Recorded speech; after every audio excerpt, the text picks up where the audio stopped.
हमारे साथ सौरभ सौरभ जी जुड़े हुए हैं। 2 बार उन्होंने नाम लिखा हुआ है अपना। I need an help in response of Padma Mahapurana सृष्टि खंड अध्याय 31 श्लोक एक्सप्लेन कर दो, यहाँ ऐसा क्यों लिखा है। ये शिवदूती वाला प्रकरण हम एक्सप्लेन कर चुके हैं, वो अश्वगंधा है। आप जाके मेरे वीडियोस देखिए, और मैं पहले कई बार एक्सप्लेन कर चुका हूँ, और उसका शॉर्ट वीडियो एक और डाल दूंगा, पहले भी डाला हुआ है। वहाँ पर जो है अश्वगंधा का जड़, तना, पत्ता और फूल चारों सुपर फूड की तरह औषधीय गुणों में इस्तेमाल होते हैं। वहाँ पर अश्वगंधा की बात है, और जो रुरु नाम का एक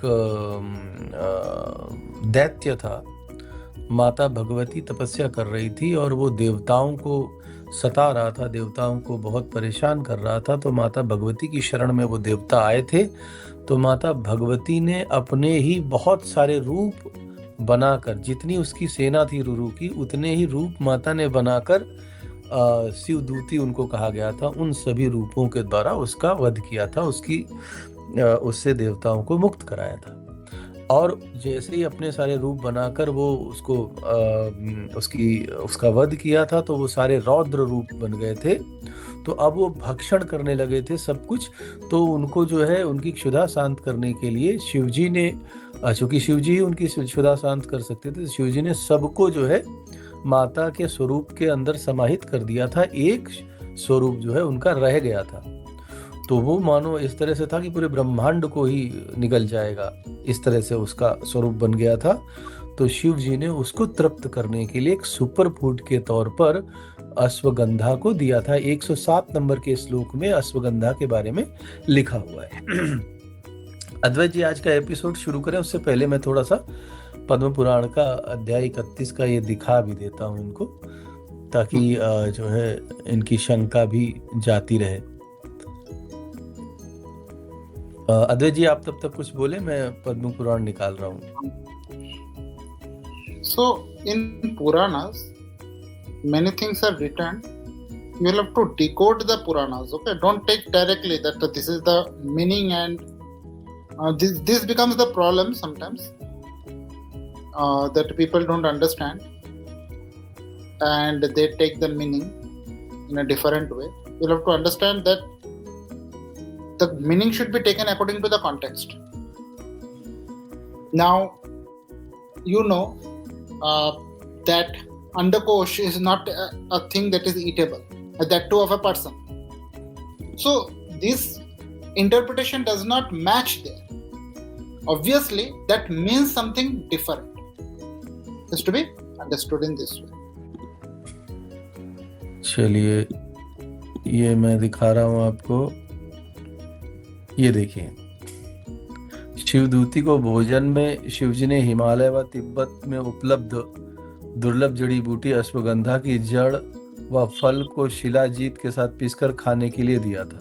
इस पौधे का तना, जिसमें कोई स्वाद नहीं है, इसके नीचे का भाग, जड़ का जो चमकीला भाग है, उसका उस उष्ण फल, उसका जो फल बहुत ही गर्म होता है, गर्म तासीर होती है, काले पठार के साथ, यानी काला पठार क्या है, शिलाजीत, काला पत्थर के साथ पीसकर खाने के लिए दिया, जिसे पहले किसी ने नहीं खाया था। ये तुम्हारी पूर्ण तृप्ति करेगा। ऐसा बोलते हुए भगवान ने कहा, ये एक प्रकार का महाप्रसाद है जो संपूर्ण मनुष्य जाति के लिए लाभकारी होगा। आगे उसके गुणों का वर्णन भी किया गया है। अब देखो इसमें ये कौन सा 126 नंबर का श्लोक है। इसको देखो, ये देखो, मैंने जहाँ पे कर्सर लगाया हुआ है, आप लोग देखिए। इसको मैं बड़ा कर देता हूँ थोड़ा। ये 126 नंबर का श्लोक है। अस्वाद का मतलब होता है इसमें कोई स्वाद नहीं है। तना लिखा हुआ है। तना का मतलब होता है पौधे का वो भाग जिसमें डालियां नहीं होते। अधो भागे, तो तने के नीचे का भाग यानी कि जड़। अधो भाग का मतलब हो गया नीचे का भाग यानी जड़, ठीक है। चमे का मतलब है चमचम या चमकीला भाग, तो जड़ इसकी बड़ी चमकीली होती है, अश्वगंधा की जड़ बहुत चमकीली होती है। और ये मैं क्यों कह रहा हूँ, 107 नंबर के श्लोक में इसी चैप्टर में उसको अश्वगंधा के बारे में बताया भी गया है। नाभे, नभ के नीचे का भाग, ठीक है, पौधे के तने का निचला भाग जो जहां से जड़ शुरू होती है। वरतु लौ फलम, व ऋतु, ऋतु का उष्ण फल, भक्ष्य खाने के लिए, ध्वंस यानी फोड़ कर। अब बताओ अंडकोश को फोड़ेंगे क्या? तो ध्वंसी मतलब फोड़ कर, पीस कर, पाषाण पत्थर, वृष्णि, वृष्णि को जो है अंडकोश लोग समझ लेते हैं। वृष्णि का मतलब होता है जोर का, ठीक है, जोर से उसको मारते हैं तो जोर लगाकर पीसते हैं। तो इस तरह से इसका पूरा मैं एक्सप्लेन कर चुका हूँ। और पद्म पुराण से मैं इसका जो ओरिजिनल बुक है उससे भी निकाल के दिखा देता हूँ।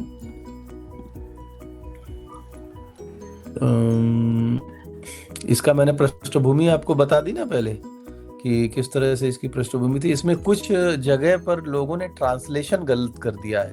क्या होता है, लिटरल मीनिंग ले ली है और पीछे का प्रकरण नहीं देखा है, तो उनको ऐसा लगता है, ठीक है।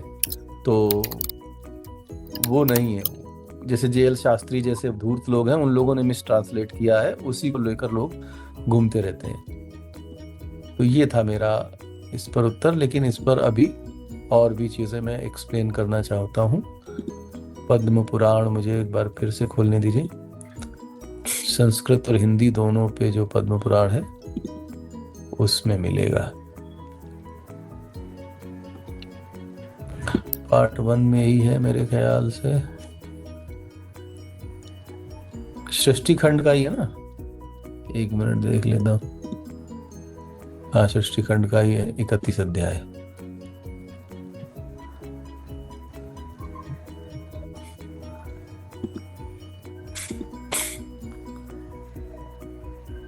हाँ, नाग तीर्थ का वर्णन 389 नंबर के पेज में है। मैं इसको जरा खोल देता हूँ।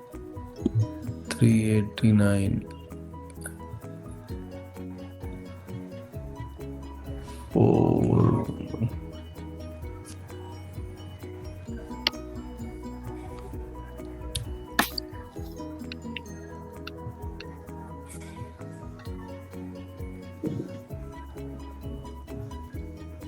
31वां अध्याय ये आ गया आपके सामने। ये मैं ऐड कर रहा हूं। ये देखिए दर्शकों, 31वां अध्याय आ गया, सृष्टि खंड पद्म पुराण का। इसमें 107 नंबर का श्लोक पढ़िए, वहां से आपको पता चल जाएगा। और मैं पूरी कथा आपको सुना देता हूं, ठीक है। पहले 107 नंबर का श्लोक आपको दिखाता हूं। ये रहा 107। अजगंधस्तादा भूतो नाम देवस्तु मे कृतम। ये अश्वगंधा अभी विकृत नेम है, अजगंधस्तदा भूतो। अजगंध बोला जाता है उसको। ये देखिए, फिर अजगंध की बात आ गई, ठीक है।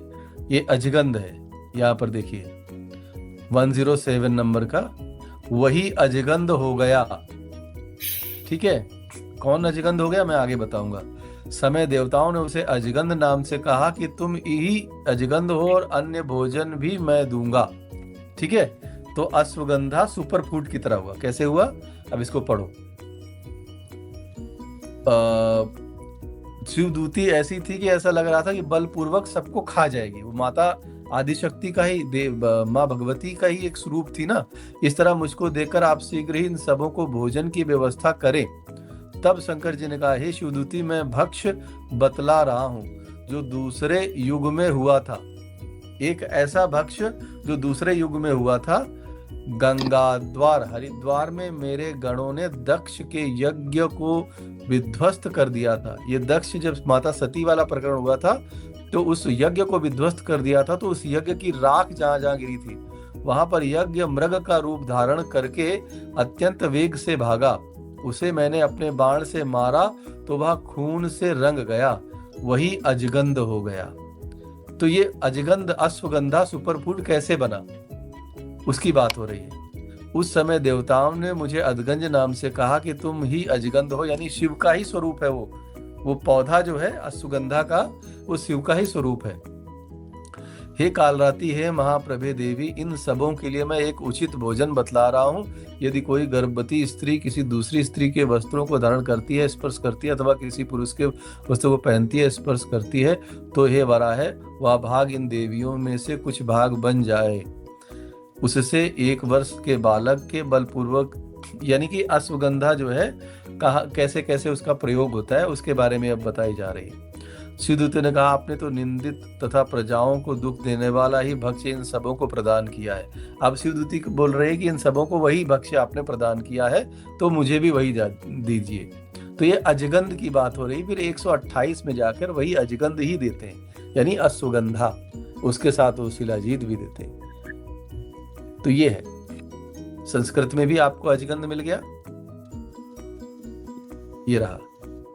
ठीक है, ये पूरा श्लोक 107 और 105 से लेकर 107 में अजगंध की उत्पत्ति कैसे हुई थी, यानी अश्वगंधा की उत्पत्ति कैसे हुई थी, इसके बारे में बताया गया है। तो जिन लोगों को, दुरात्माओं को, गलत सनातन धर्म को बदनाम करना था, उन लोगों ने इसी अजगंध को जो है अंडकोश कह दिया है। बस इतना फर्क हो गया। ये है भाई साहब, किन्होंने सवाल पूछा था, मैं तो उनका नाम भी भूल गया। हाँ, इन्होंने पूछा था, सौरभ ने नहीं, जो अंडकोश, हाँ अंडकोश वाला, जी बिल्कुल, ये अंडकोश नहीं अजगंध है। अजगंध को वो लोग अंडकोश बना देते हैं। तो इस तरह के बेवकूफ़ लोग हैं जो भाषा और संस्कृत को जानते नहीं हैं, पूरे परिप्रेक्ष्य को समझते नहीं हैं। और मैंने जो कथा बताई थी, इवन मैं वो कथा और पीछे से पूरी पढ़ भी देता हूँ आप लोगों के लिए, जब तक अद्वैत जी रेडी कर रहे हैं। अच्छा हुआ आपने ये सवाल पूछ लिया। तो देखिए, अच्छा ये तो संक्षिप्त वाला निकल गया, मैं शायद गलती से वो बंद हो गया है, सृष्टिखंड। हाँ, ये रहा। देखिए, अब ये पूरा अध्याय क्या है, हमें ये देखना होगा कि किस अध्याय में क्या बात हो रही है।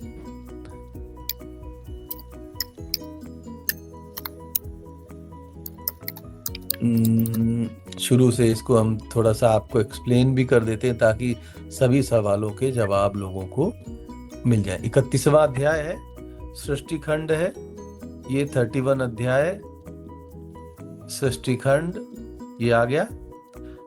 अब यहाँ पर नाग तीर्थ का वर्णन हो रहा है। जन्मेजय सर्पों को भस्म कर देंगे, इस तरह से ब्रह्मा जी का सर्पों को श्राप, सर्पों की प्रार्थना से प्रसन्न होकर ब्रह्मा जी का उच्चापन करना, जरत्कारु के पुत्र आस्तिक द्वारा सर्पों की रक्षा हो जाएगी।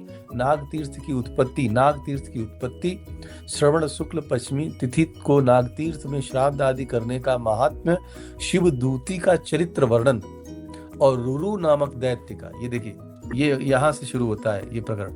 रुरु नामक दैत्य से भयभीत देवताओं का नीलगिरी पर जाकर देवी की प्रार्थना करना, देवी के मुख से अन्य देवियों की उत्पत्ति। देखिए, देवी के मुख से अन्य देवियों की उत्पत्ति हो रही है, यानी जो शिव दूती थी वो स्वयं ही देवी ही थी, वो कोई ऐसी अन्य पराई स्त्री नहीं थी। ठीक है, वो स्वयं शिव दूती थी। देवी गण और दैत्य गण का युद्ध, यानी उन्हीं बहुत सारी देवियों के साथ दैत्यों का युद्ध। शिवकृत शिवदूती स्तोत्र, शिवदूती द्वारा शिव को वर प्रदान और स्तोत्र की महिमा, ये पूरा इसका हेडिंग है। सोचो, इतनी बड़ी हेडिंग है। अब भीष्म पितामह कहते हैं, हे भगवान, यह बहुत बड़े आश्चर्य की बात है कि वासकली भी बंधन गत हो गए। भगवान ने त्रिविक्रम रूप धारण करके बलि को बांध दिया। ब्राह्मणों द्वारा कहे जाते हुए मैंने सुना है कि विरोचन के पुत्र बलि आज भी पाताल में रहते हैं। जिस तरह से नाग तीर्थ उत्पन्न हुआ, पिशाचों की उत्पत्ति कैसे हुई, शिवदूती कैसे उत्पन्न हुई, उसे मंगलमयी किसने बनाया। हे महामुने, अंतरिक्ष में विद्यमान पुष्कर को किसने लाया। इन सारी बातों को तथा वासकली के बंधन के प्रसंग को आप मुझे सुनाएं। तो ये देखिए, पृष्ठभूमि बहुत बड़ी है। बहुत ही बृहत ये पूरी चर्चा हो रही है। तो इसी में रुरु नामक का दैत्य जो देवताओं को परेशान करता है, तो उसको मारने के लिए स्वयं देवी अपने सहस्त्रों रूप, हजारों रूप धारण करती और उन हजारों रूप से की सेना को के साथ उन दैत्यों को संहार करती। उसके बाद वो इतनी रौद्र हो जाती, महाकाली का स्वरूप इतना ऐसा होता है कि जब रक्त बीज को मारने के लिए खप्पर उठाया था तो शिव जी को पैर के नीचे आके उनकी गुस्सा शांत करनी पड़ी थी। इसी तरह से शिवदूती बनकर जब उन्होंने पूरे उसको मारा दैत्यों को, तो वो अब जो है सब इतनी ज्यादा क्या होता है युद्ध में तामसिक प्रवृत्ति, इसीलिए युद्ध में मांस भक्षण को भी हमारे सनातन धर्म में इजाजत दी जाती है युद्ध काल में।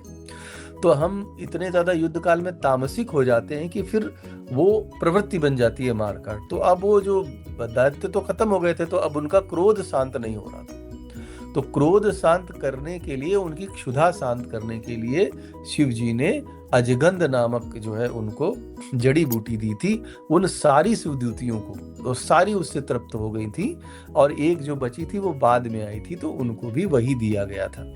ठीक है, तो पहले 107 नंबर में अजगंध कैसे उत्पन्न हुआ, अजगंध की महिमा आगे बताई गई है। और उसके बाद फिर 126 और 27 और 28 में इसी अजगंध को पौधा का फूल, पत्ता और तना और जड़, ये चारों काम आते हैं, ये बताया गया है। तो जब अधोभागे कह दिया गया तो लोगों को लगता है कि नाभि के नीचे का भाग है, नहीं। ऋतु फल कह दिया गया तो उसको कुछ और समझ लिया गया। तो इसका जो है अर्थ का अनर्थ लगा दिया गया है वहां पर, जबकि आप प्रकरण पढ़ोगे तो वो अजगंध है। ठीक है, तो अश्वगंधा को वास्तव में संस्कृत में अजगंध बोला जाता है। ठीक है, तो ये प्रकरण था, मैंने पूरा आपको समझा दिया, और किसी दिन इस पर एक पूरी स्ट्रीम करेंगे तो और अच्छे से। सौरभ जी ने थैंक यू बोला है, गजब भाई बोला है, तो थैंक यू, धन्यवाद। और सौरभ जी ये मैंने 3 साल पहले एक्सप्लेन कर दिया था। समस्या सौरभ जी क्या होती है कि सेम चीज मैंने 3 साल पहले भी उत्तर में दे दी थी, लेकिन समस्या क्या है कि सनातनी लोग अपने चैनल्स को आगे नहीं बढ़ाते। मेरे चैनल को देखने वाले